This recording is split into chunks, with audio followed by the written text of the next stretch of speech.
Hello दोस्तों। आज मैं जो वीडियो बनाने जा रहा हूँ, स्टार्टिंग से मैं इंग्लिश जो बच्चे क्लास 8 में पढ़ रहे हैं, जो बच्चे जो है हाई स्कूल में पढ़ रहे हैं और उनकी इंग्लिश कमज़ोर है, पीछे का कुछ छूट गया है, मैं एक तरह से आपको पूरा पार्ट्स ऑफ स्पीच से इंग्लिश पढ़ाने जा रहा हूँ। यानी कि जो पार्ट्स ऑफ स्पीच होता है उसी पे इंग्लिश बेस्ड होता है और प्लस जो है टेंस पे, टेंस और पार्ट्स ऑफ स्पीच पे ही पूरा इंग्लिश डिपेंड होता है। इंग्लिश का जितना भी ग्रामर आप देखेंगे वो पार्ट्स ऑफ स्पीच का एक पार्ट होते हैं। अभी मैं आपको यहाँ पे बताने जा रहा हूँ कि कितने पार्ट्स ऑफ स्पीच होते हैं, तो आपको समझ में आ जाएगा। जैसे एक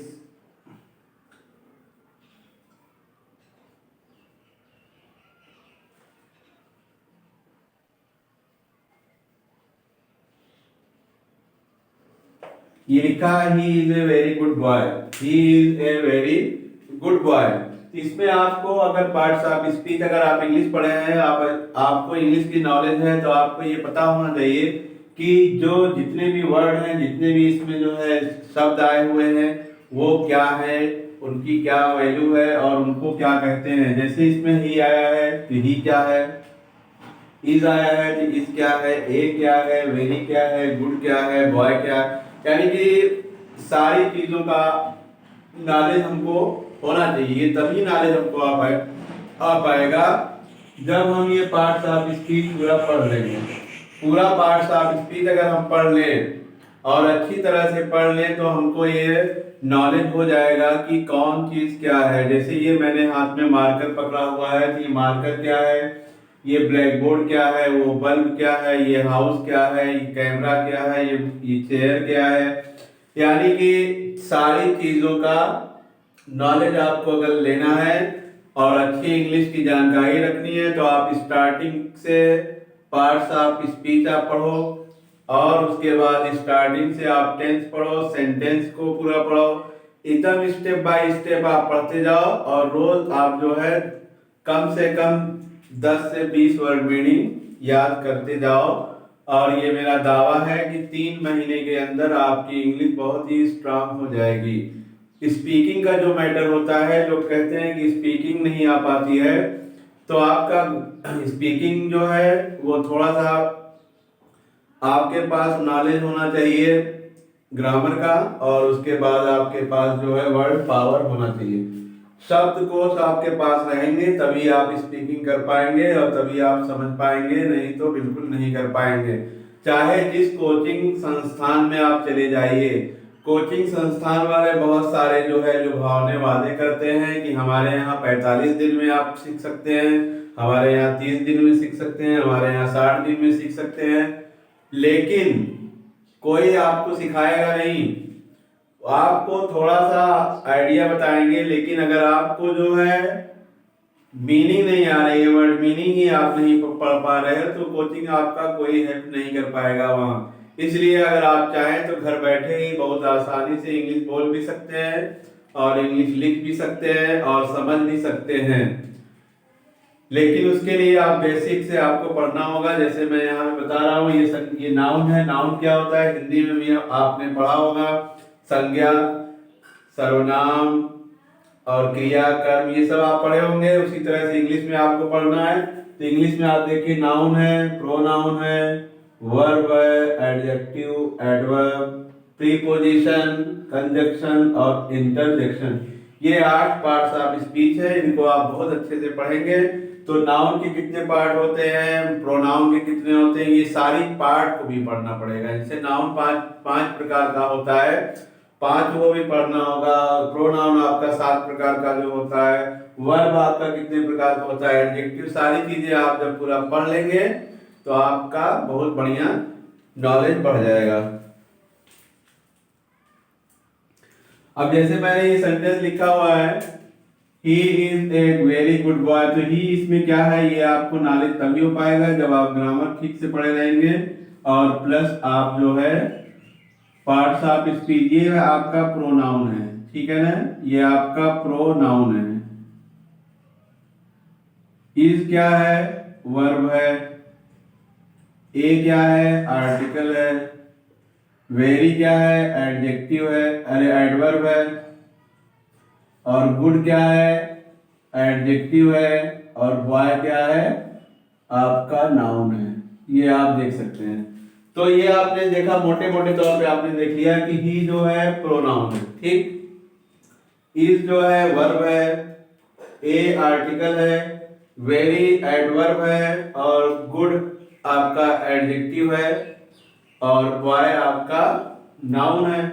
लेकिन आपने बता दिया, किसी ने पूछा कि ये बेटा ये क्या है, ही क्या है, तो आपने कहा कि प्रोनाउन। लेकिन अगर उसने पूछ दिया कि ये कौन सा प्रोनाउन है, कौन सा प्रोनाउन है, तो आपको अगर पूरा डीपली आप पढ़े रहेंगे तो आप फट से बता देंगे कि ये पर्सनल प्रोनाउन है।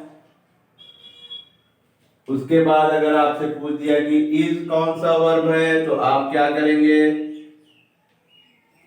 ट्रांजिटिव, इंट्रांजिटिव, ऑक्सिलरी, हेल्पिंग क्या क्या होता है, तो आप उसमें से क्या बताएंगे जब आपको नॉलेज रहेगा तब।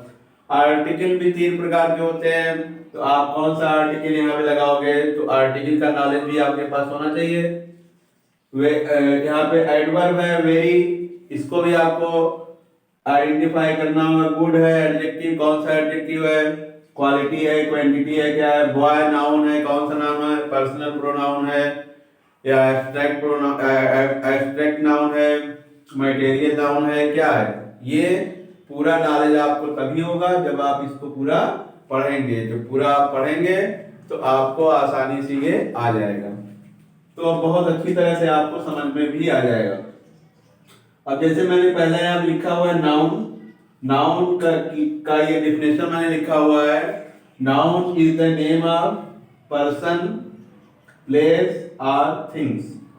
Noun is the name of person, place और थिंग्स। इसका मतलब हुआ हिंदी में संज्ञा, किसी व्यक्ति, किसी वस्तु, किसी स्थान। पर्सन माने हो गया आपका व्यक्ति, प्लेस माने स्थान, और थिंग माने वस्तु। यानी किसी भी व्यक्ति के नाम को संज्ञा हम कहते हैं, किसी भी स्थान के नाम को हम संज्ञा कहते हैं, और किसी भी वस्तु को भी हम संज्ञा कहते हैं। बस ये है कि अब कौन सी संज्ञा होगी ये आपको बाद में पता चलेगा। जैसे यहाँ पे लिखा है एग्जाम्पल में कानपुर। कानपुर कौन सा क्या है? ये एक प्लेस है, यानी कि प्लेस स्थान है। कानपुर एक शहर है हमारे उत्तर प्रदेश में, और ये एक शहर है, इसलिए जो है प्लेस में आएगा। स्थान में राम एक पर्सन का नाम है, एक व्यक्ति का नाम है, और बुक जो है एक वस्तु है, ईटीसी माने इत्यादि। इस तरह से आपको कानपुर, राम और बुक ये तीनों पता चल गया कि ये नाउन है। लेकिन ये कौन से नाउन है ये अभी आपको पता नहीं चला। तो आइए देखते हैं कि ये कौन सा नाउन होगा।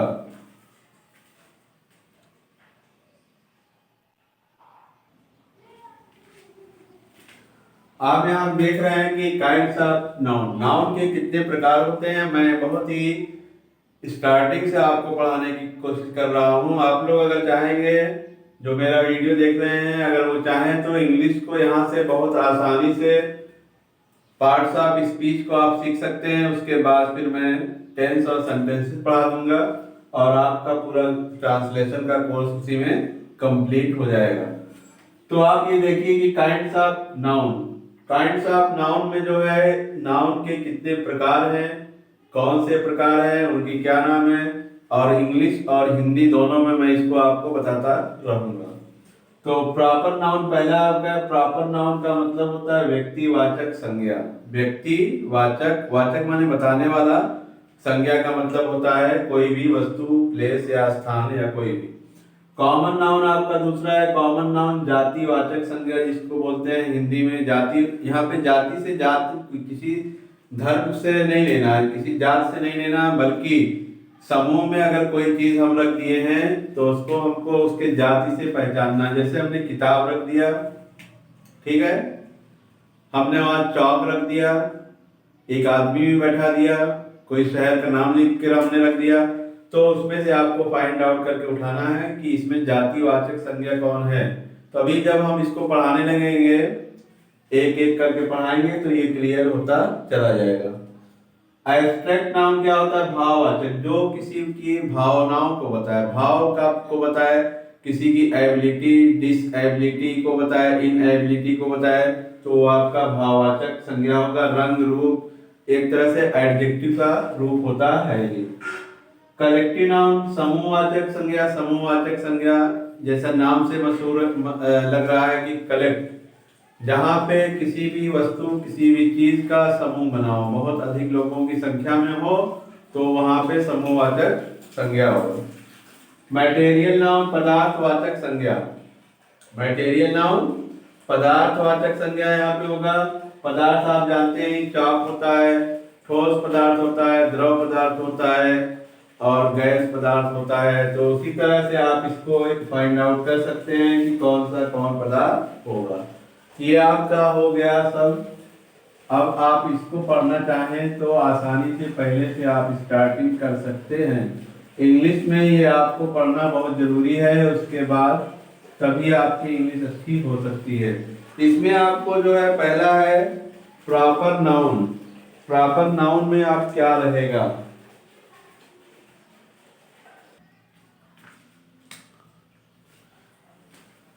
यहाँ पे मैं दोनों एक साथ बता रहा हूं आपको, proper noun and common noun, and common noun. Proper और कॉमन नाउन हम एक साथ बता रहे हैं, ये दोनों आप आसानी से समझ सकते हैं।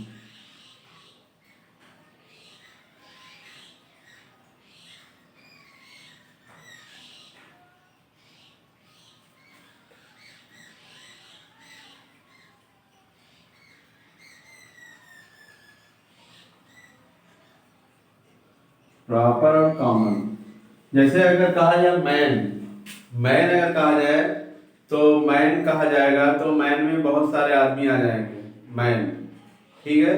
तो हमको ये पता नहीं है कि मैन इंडिविजुअली कौन है, तो इसलिए इसकी जात का पता चल रहा है कि ये एक विशेष वर्ग से संबंधित है। तो मैन अगर आएगा तो मैन आपका हो जाएगा कॉमन नाउन, ये मैन जो है कॉमन नाउन आएगा। जैसे आ जाए गर्ल, गर्ल आपका कॉमन नाउन आएगा। क्यों कॉमन नाउन आएगा? कि गर्ल माने लड़की होगा, लेकिन ये नहीं मालूम है कौन सी लड़की, ठीक है। जब इंडिविजुअली मालूम हो जाए कि ये है, जो कि दुनिया में संभवतः एक ही हो सकता है। जैसे आ जाए आपका यहाँ सिटी, सिटी माने शहर आ जाए। रिवर, रिवर माने नदी, सिटी माने शहर। कौन सा शहर? I don't know, this is not clear कि कौन सा शहर है। रिवर दिया है, नदी दिया है, लेकिन हमको क्लियर नहीं हो रहा है कि कौन सी रिवर, गंगा नदी, Jamuna, Brahmaputra, I don't know, ये क्लियर नहीं हो पा रहा है। तो ये सारे जो है ये आप समझ जाइए कि किसी एक जात, विशेष, समूह, वर्ग का प्रतिनिधित्व कर रहे हैं, इसलिए ये सभी कॉमन नाउन में आएंगे। लेकिन जब यही मैन, मैन जो है आ जाए, यहाँ पे मैन का नाम आ जाए कि अबुल कलाम, अबुल कलाम आ जाए, अबुल कलाम आ जाए, तो ये एक विशेष व्यक्ति का नाम हो गया। तो विशेष व्यक्ति का जब नाम हो जाएगा तो ये प्रॉपर नाउन हो जाएगा, ठीक है। अगर मैन आ जाए तो ये हो जाएगा कॉमन नाउन, लेकिन अगर नाम आ जाए, किसी का भी नाम आ जाएगा, तो वो प्रॉपर नाउन हो जाएगा। गर्ल है यहाँ पे आ जाए, अगर गर्ल यहाँ पे दिया है दूसरा, और यहाँ पे अगर गर्ल किसी का नाम आ जाए, सीता आ जाए, तो ये भी आपका प्रॉपर नाउन हो जाएगा। सिटी यहाँ पे दिया है, सिटी में आपका आ जाए वाराणसी, वाराणसी आ जाए, वाराणसी अगर दे देगा तो आपका प्रॉपर नाउन आ जाएगा। और सिटी, जैसे मैं एक शहर में रहता हूँ, शहर इसमें जो है, सिटी जो है ये प्रॉपर नाउन नहीं होगा। लेकिन अगर कहा जाए मैं वाराणसी में रहता हूँ, तो वाराणसी आपका जो है प्रॉपर नाउन हो जाएगा। उसी तरह से रिवर, नदी, नदी का नाम जब दे दे, यहाँ पे दे दे, मान लीजिए कि गंगा नदी, गंगा अगर दे देगा, जमुना दे देगा, कोई भी नदी का नाम दे देगा, तो वो आपका प्रॉपर नाउन हो जाएगा। और अगर नदी का नाम नहीं देगा, सिर्फ रिवर देगा, तो वो आपका कॉमन नाउन होगा। जैसे यहाँ पे बुक आ जाए, बुक, और यहाँ पे बाइबल आ जाए तो बुक वहाँ है, यहाँ बाइबल आ जाए, बाइबल अगर आ जाएगा तो ये प्रॉपर नाउन हो जाएगा। तो एपिक आ जाए, ग्रंथ आ जाए, एपिक लिखा हो, एपिक जो है कॉमन नाउन हो जाएगा क्योंकि कई एपिक हैं। लेकिन एपिक में अगर आपका महाभारत आ जाए, महाभारत अगर लिखा हुआ आ जाए तो ये आपका जो है प्रॉपर नाउन हो जाएगा। तो प्रॉपर नाउन और कॉमन नाउन में यही अंतर है कि प्रॉपर नाउन जो है किसी एक विशेष व्यक्ति, वस्तु, स्थान को मॉडिफाई करेगा, जबकि कॉमन नाउन किसी विशेष जाति, वर्ग का को मॉडिफाई करेगा। जैसे सूर्य आ जाए तो सूर्य संसार में एक ही है। एक तरह से ये भी कहा जाता है कि जो सिर्फ संसार में एक हो, संभवतः एक हो, तो वहां पे वो प्रॉपर नाउन ही होगा। जैसे ताजमहल आ जाए, ताजमहल आ जाए, दिल्ली आ जाए, पानीपत आ जाए, राणा प्रताप आ जाए। लेकिन अगर इसी को चेंज कर दें हम, दिल्ली को अगर कह दिया जाए, नगर कह दिया जाए, आगरा में एक सुंदर इमारत है, इमारत यहाँ पे कह दिया जाए, तो इमारत आपका इसमें आ जाएगा कॉमन नाउन में। और उसी प्रकार से बहुत सारे राजा हुए, राजा जो है, राजा जो आएगा वो कॉमन नाउन में आएगा। लेकिन अगर राजा का नाम आ जाए, जैसे अकबर आ जाए, महाराणा प्रताप आ जाए, किसी का भी नाम आ जाए, राजा का अगर नाम आ जाए, अशोक, सम्राट अशोक का नाम आ जाए, चंद्रगुप्त मौर्य का नाम आ जाए, तो अगर नाम आ गया तो वो हो जाएगा प्रॉपर नाउन। अगर नाम नहीं आया है, सिर्फ जो है राजा आया, शब्द आया है, तो वो कॉमन नाउन होगा। वो बच्चे नदी में नहाते हैं, नदी आ जाए तो ये क्लियर नहीं है कौन सी नदी में नहाते हैं, तो यहाँ पे कॉमन नाउन हो जाएगा। अगर कह दिया जाए कि बच्चे गोमती नदी में नहाते हैं, तो ये गोमती यहाँ पे प्रॉपर नाउन हो जाएगा। बच्चे यहाँ पे कॉमन नाउन हो जाएगा क्योंकि क्लियर नहीं है कौन से बच्चे हैं। और अगर क्लियर हो जाए कि राम, मोहन, सुरेश, तीनों का नाम अगर आ जाए तो तीनों आपके पर्सनल यानी कि प्रॉपर नाउन हो जाएंगे। तो यही दोनों में डिफरेंस है, आप आसानी से इसको फाइंड आउट अब कर सकते हो। इसके बाद मैं आपको बताऊंगा तीसरा जो आपका है मटेरियल नाउन, उसको मैं बताऊंगा और वो भी आपका कंप्लीट हो जाएगा।